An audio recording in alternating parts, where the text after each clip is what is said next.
இப்போ நம்ம இங்கிலீஷில் ஃபஸ்ட் லெசன் பார்க்க போகிறோம்ப்பா. நேற்று பார்த்தது எல்லாமே என்ன இன்ட்ரொடக்ஷன், அதாவது அறிமுகம். அது நேற்று பார்த்தாச்சு. இன்னைக்கு ஃபஸ்ட்டு வந்து அது இங்கிலீஷில் வந்து ஃபஸ்ட்டு ஸ்டெப் இது பாருங்கள். இதை பற்றி நான் சொல்லணும் அவசியம் இல்லை, இருந்தாலும் ஜஸ்ட் ஆரம்பிக்கிறேன். இங்கே பாருங்கள், there are 26 letters in English. அதாவது இங்கிலீஷில் மொத்தம் 26 எழுத்துக்கள் இருக்கு. இது உங்க எல்லாருக்கும் தெரிஞ்சது. சரி, அது என்னென்ன? They are A B C D E F G H I J K L M N O P Q R S T U V W X Y Z. மொத்தம் 26 எழுத்துக்கள் இருக்கு. சரி, இங்க பாருங்க, there are 26 letters அப்படின்னு போட்டிருக்கேன். இப்போ letter அப்படின்னா உங்களுக்கு இன்னொரு லெட்டர் கூட உங்களுக்கு ஞாபகத்துக்கு வரலாம். அதாவது லெட்டர்னா நம்ம கடிதம் கூட ஒரு அர்த்தம் எடுத்துக்கலாம். இது பாருங்களா, இப்போ அதுக்கு என்ன ஸ்பெல்லிங் அப்படின்னா அதுக்கும் இதுதான் ஸ்பெல்லிங். ஸோ லெட்டர் அப்படின்னும்பொழுது ரெண்டு அர்த்தம் உண்டு. ஒன்று கடிதம், இன்னொன்று எழுத்து.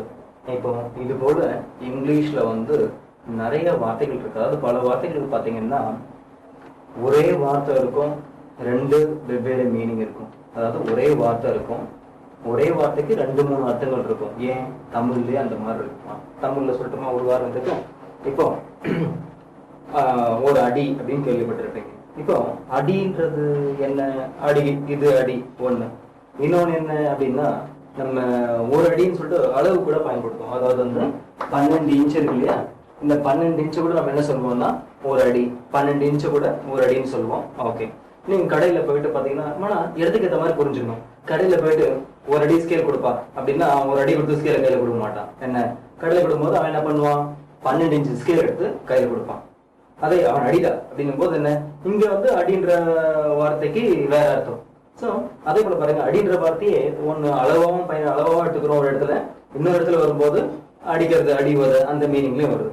அதே போலதான் இதே போல வந்து தமிழ்லயும் இருக்கு, இங்கிலீஷ்ல இருக்கு, எல்லா லாங்குவேஜ்லயும் இருக்கு.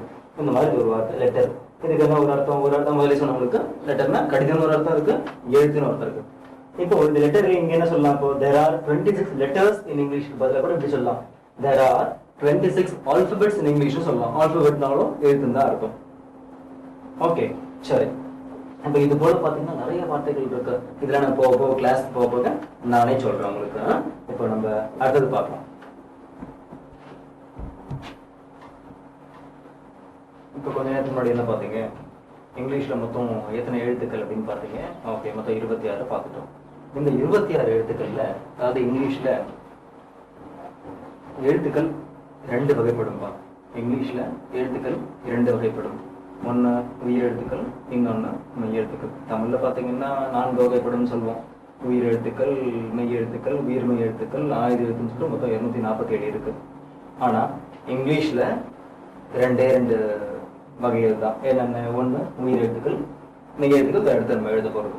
சரி, இப்போ உயிர் எழுத்துக்களுக்கு இங்கிலீஷ்ல வவல்ஸ் அப்படின்னு சொல்லுவோம். எப்படி? வவல்ஸ் அப்படின்னா உயிர் எழுத்துக்கள் அப்படின்னு அர்த்தம். மொத்தம் எத்தனை இருக்கு வவல்ஸ் இங்கிலீஷ்ல அப்படின்னா, இங்கிலீஷ்ல 5 என்னென்ன? ஏ, இ, ஐ, ஓ, யூ. இந்த 5 தான் வவல்ஸ். ஆனா தமிழ்ல பாத்தீங்கன்னா மொத்தம் 12 இருக்கு. தமிழ்ல 12 இருக்கு. உங்க எல்லாருக்குமே தெரியும் நினைக்கிறேன். தமிழ்ல உயிர் எழுத்துக்கள் எத்தனை அப்படின்னு சொன்னா 12 எல்லாரும் சொல்லுவோம். அது என்னென்னா இந்த மாதிரி எழுதிட்டே போய் என்ன அவு வரைக்கும் நிறுத்தலாம். ரைட்டா? மொத்தம் 12 இருக்கு தமிழ்ல. பட் இங்கிலீஷ்ல அத்தனை கிடையாது. உங்களுக்கு ரொம்ப ஈஸி. 5 ஞாபகம் வச்சுங்க, மறந்துடாதீங்க. ஏ, இ, ஐ, ஓ, யூ. இந்த 5 தான். இப்ப நான் எழுதிக்கிறதெல்லாம் படிக்கிறேன். there are 5 vowels in English. They are A, E, I, O, U. தமிழ்ல என்ன? அதாவது ஆங்கிலத்தில் 5 உயிரெழுத்துக்கள் உள்ளன. அவை A, E, I, O, U. இதான். இப்போ இதுல பாத்தீங்கன்னா A, E, I, O, U இருக்கு.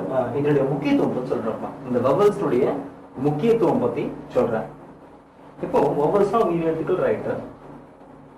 இங்கிலீஷ்ல எந்த ஒரு வார்த்தையும் உயிரெழுத்து இல்லாம எழுத முடியாது. அதாவது ஏ, இ, ஐ, ஓ, யூ இல்லாத ஆங்கில வார்த்தையே இல்ல அப்படின்னு சொல்லலாம். AEIOU இல்லாத ஆங்கில வார்த்தையே இல்லைன்னு சொல்லலாம். நீங்க எந்த வார்த்தை எடுத்தாலும் சரி, எந்த வார்த்தை எடுத்தாலும் இந்த அஞ்சுத்துல ஏதாவது ஒண்ணு இருக்கும். எந்த வார்த்தை எடுத்தாலும் இந்த அஞ்சுத்துல ஏதாவது ஒண்ணு இருக்கும். நீங்க பாருங்களேன், சின்ன நீங்க பாருங்க, இப்போ ஆன் அப்படின்னு ஒரு வார்த்தை, இது என்னது ஆன். இந்த வார்த்தையில பாருங்க, ஓ உயிர் எடுத்தாச்சா, ஓ இருக்கா, ஓ இருக்கா, நீங்க பாருங்க. யூ இந்த வார்த்தை எடுத்து பாருங்க, இதுல பாருங்க, ஓ உயிர் எடுத்து யூ உயிர் எடுத்து. அதுக்கு அடுத்து இங்க பாருங்க பார்க்கலாம், கவு. இதுல பாருங்க ஓ உயிர் எடுத்து. அதான் இதுல பாருங்க, இங்கிலீஷ்லயே பாருங்க, இங்கிலீஷ். இதுல பாருங்க ஈ உயிர் எடுத்து ஐ உயிர் எடுத்து. ஸோ இது போல வந்து உயிரெழுத்து இல்லாத ஆங்கில வார்த்தையே இல்லை அப்படின்னு சொல்லலாம். இப்போ நீங்க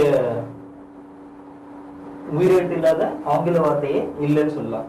இப்ப நீங்க சொல்லலாம், இந்த பாருங்க சார் நான் கண்டுபிடிச்சிருக்கேன், இந்த பாருங்க என்னன்னு நான் கேட்கிறேன். நீங்க சொல்றீங்க, இந்த பாருங்க சார் மை அப்படின்ற வார்த்தை, இதுல பாருங்க AEIOU, இதுல எதுவுமே இல்லையே மைல.